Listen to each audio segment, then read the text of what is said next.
Yang akan menentukan P21 atau tidak P21 itu adalah jaksa peneliti atau yang nantinya menjadi jaksa penuntut umum.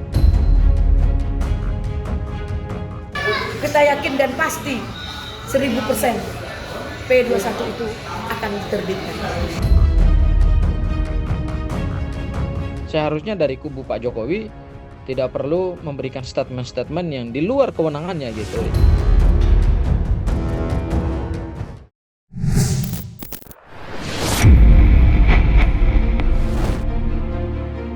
Setelah berbulan-bulan terkatung-katung tanpa kepastian, baru-baru ini muncul kabar mengejutkan banyak pihak yang membuat sejumlah kalangan tersentak. Ya, santer dikabarkan jika berkas peraka tersangka Roy Suryo dan Dr. Tifa sudah diajukan ke Kejaksaan Tinggi DKI Jakarta dan dinyatakan lengkap alias P21. Kabar tersebut bukan kabar angin, melainkan dari sumber kredibel dari lingkungan kejaksaan sendiri. Bahkan kabar tersebut sudah menyebar ke lingkaran relawan Jokowi, dan salah satu yang memberitahu jika Roy Suryo dan Dr. Tifa akan segera disidangkan usai berkas perkaranya dinyatakan lengkap ialah praktisi hukum senior Eli Danetti. Tidak sedikit relawan Jokowi, tidak terkecuali tim hukumnya, yang beranggapan jika peluang Roy Suryo bebas dari kasus yang menjeratnya, makin menipis peluangnya. Tidak ada cara lain selain mengikuti jejak pendahulunya Egy Sujana dan Rismon, yakni mengajukan permohonan restoratif justice. Tidak dipungkiri jika benar berkas perkara dinyatakan lengkap, maka tinggal menunggu waktu. Roy Suryo duduk di kursi pesakitan yang menghadapi tuntutan pidana yang tidak main-main ancaman hukumannya. Menanggapi kabar tersebut, apa kata kuasa hukum Roy Suryo, Abdul Ghafur Sangaji? Kita yakin dan pasti 1000% P21 itu akan diterbitkan. Yang akan menentukan P21 atau tidak P21 itu adalah jaksa peneliti atau yang nantinya menjadi jaksa penuntut umum. Jadi kita tidak boleh berspekulasi. Nah, spekulasi-spekulasi seperti ini kan sudah sering kita dengar.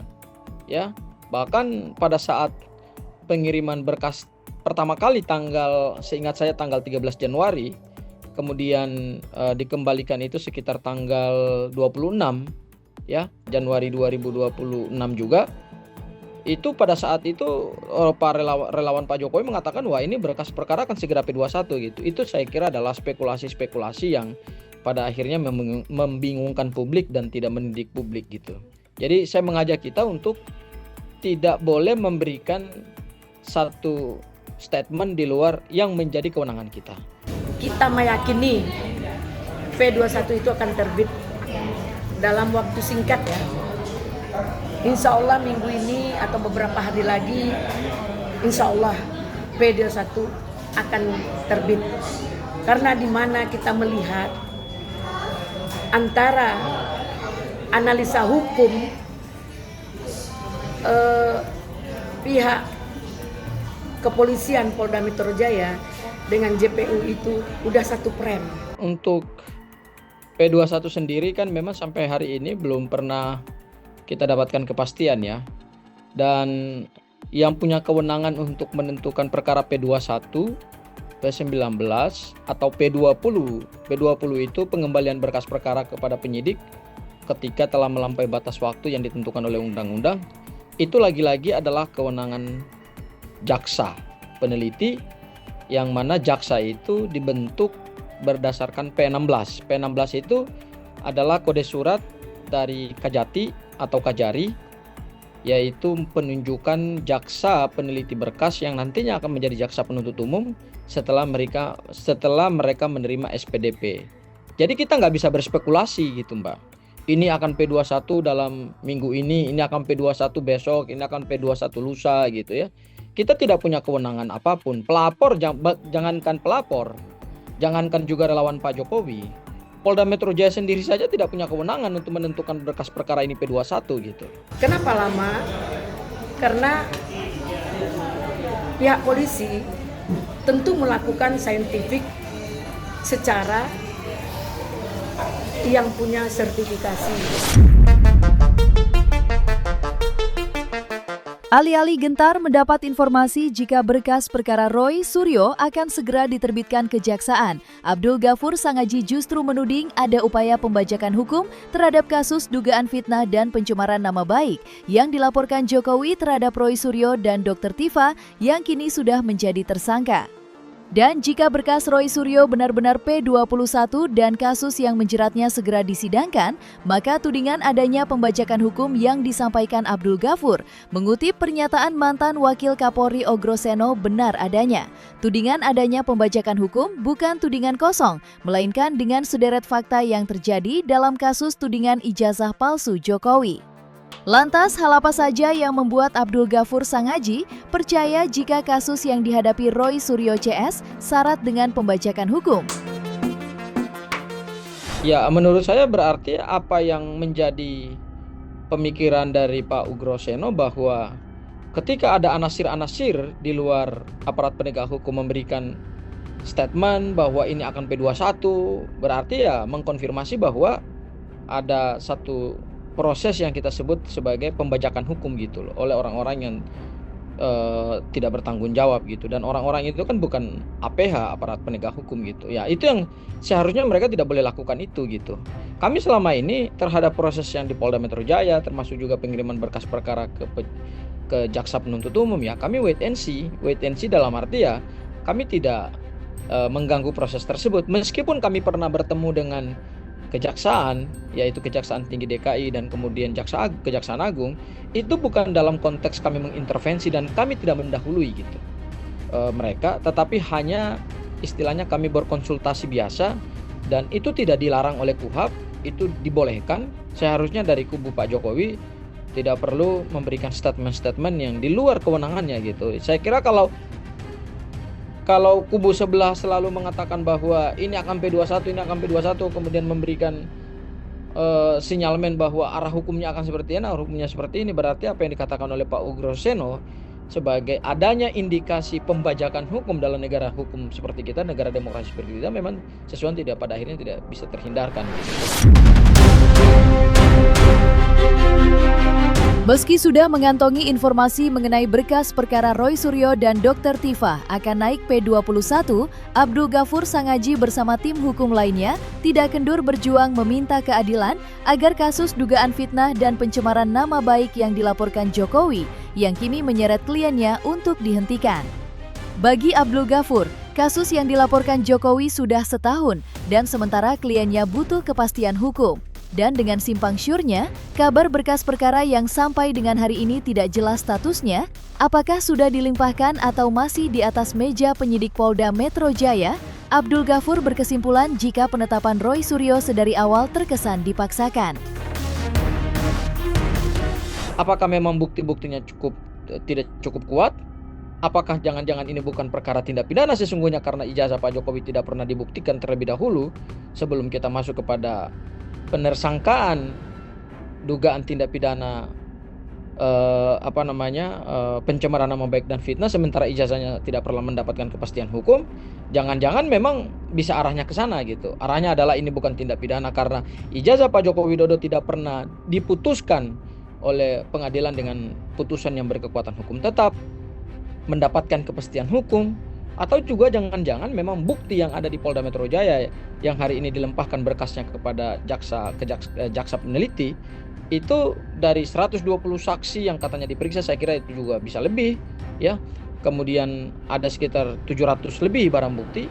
Kemudian ada puluhan ahli yang diperiksa ya. Kemarin kita tahu bahwa ada 28 ahli diperiksa, mungkin akan bertambah lagi ahli-ahli yang diperiksa gitu.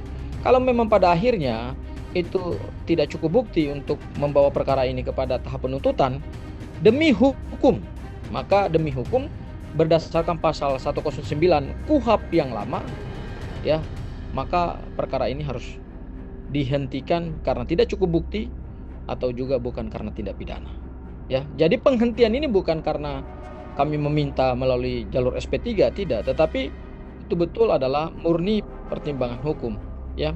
Nah, kami tidak pernah memohonkan SP3 melalui jalur restoratif justice, tidak. Tetapi yang kami ingin endorse adalah kenapa berkas perkara mantan Presiden Joko Widodo ya itu buktinya sudah ratusan bukti, ya, sudah puluhan ahli diperiksa, ratusan saksi diperiksa, kemudian kok nggak selesai-selesai gitu loh.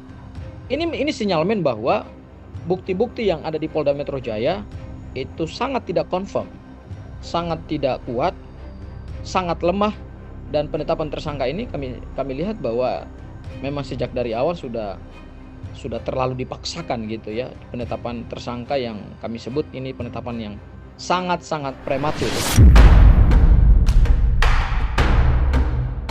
Di sisi lain, perseteruan Roy Suryo dengan Egy Sujana belakangan ini makin memanas. Terbaru kuasa hukum Egy Sujana, Eli Daneti, menyebut laporan kliennya terhadap Roy Suryo akan segera dilakukan pemeriksaan. Menanggapi kabar tersebut, kuasa hukum Roy Suryo, Abdul Ghafur Sangaji, siap meladeninya termasuk konsekuensi hukum yang harus ditanggung oleh Egy Sujana, yakni melaporkan balik jika tuduhannya tidak terbukti. Seperti diberitakan sebelumnya, Egy Sujana melaporkan Roy Suryo atas dugaan pencemaran nama baik. Laporan yang dibuat Egy Sujana terhadap Roy Suryo mempertegas hubungannya dari kawan menjadi lawan. Menanggapi kabar mengenai laporan Egy Sujana terhadap Roy Suryo, apa komentar Abdul Ghafur Sangaji yang kerap mengatakan laporan Egy Sujana tidak mempunyai nilai hukum? Saya melihat bahwa laporan ES dan DHL itu mungkin saya kira ya laporan yang tidak ada nilai hukumnya lah gitu. Itu laporan yang terlalu dipaksakan, dan mungkin nanti ke depan kita lihat gitu. Apakah laporan itu betul-betul bisa naik tahap penyidikan, apa jangan-jangan dihentikan, dan kalau dihentikan kan tentu ada konsekuensi hukum, yaitu terhadap suatu laporan dugaan pencemaran nama baik ketika tidak bisa dibuktikan termasuk juga fitnah, maka orang yang dilaporkan tersebut punya hak hukum untuk melakukan laporan balik terhadap laporan yang dilakukan oleh seseorang itu. Jadi ini masih panjang lah ya. Jangan-jangan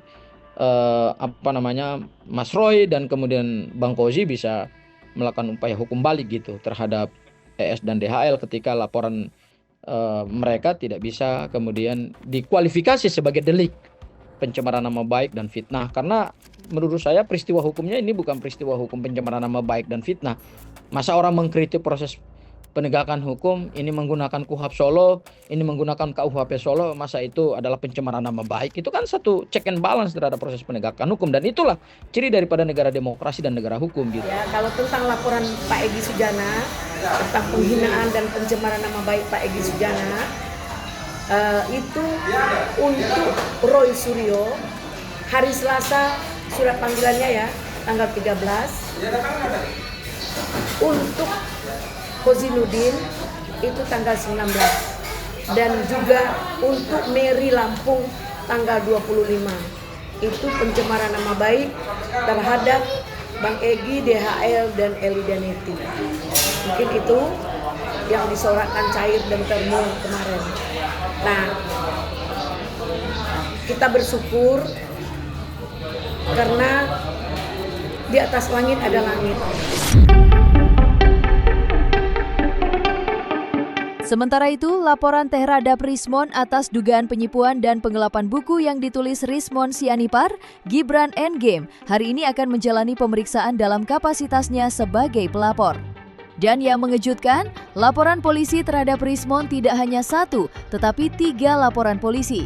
Selain buku yang dipermasalahkan, dugaan ijazah palsu Rismon juga masuk laporan pidana.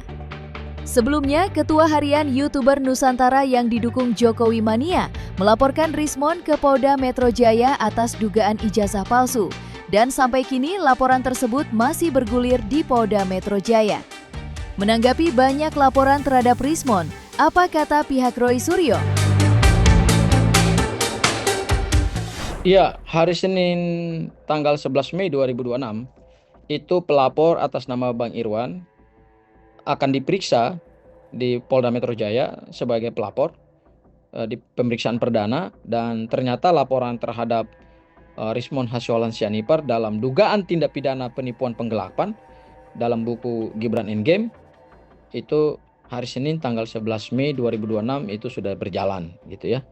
Dan Rismon sekarang menghadapi saya kira 3 kasus hukum bahkan. 1 laporan Pak JK di Barreskrim, 1 laporan pendukung Pak Jokowi atas nama Bill Fakih atas dugaan tindak pidana pemalsuan ijazah palsu dari Universitas Yamaguchi, dan yang terbaru adalah adanya dugaan tindak pidana penipuan penggelapan dalam buku Gibran Endgame, dan tiga-tiganya sekarang berjalan. Ya, tiga-tiganya sekarang berjalan, dan Senin tanggal 11 Mei 2026 itu akan dilakukan pemeriksaan perdana terhadap pelapor. Dan saya kira kalau pelapor kemudian sudah diperiksa, saya kira ya tinggal pemeriksaan para saksi, kemudian alat bukti ahli, kemudian mungkin ada pemeriksaan bukti dokumen. Kemudian setelah itu mungkin Risman akan dipanggil untuk diperiksa sebagai terlapor gitu. Dan kalau pada akhirnya memenuhi alat bukti yang cukup untuk ditetapkan, untuk dinaikkan ke tahap penyidikan, ya mungkin saja akan naik ke tahap penyidikan, dan ujungnya adalah akan ada penetapan tersangka.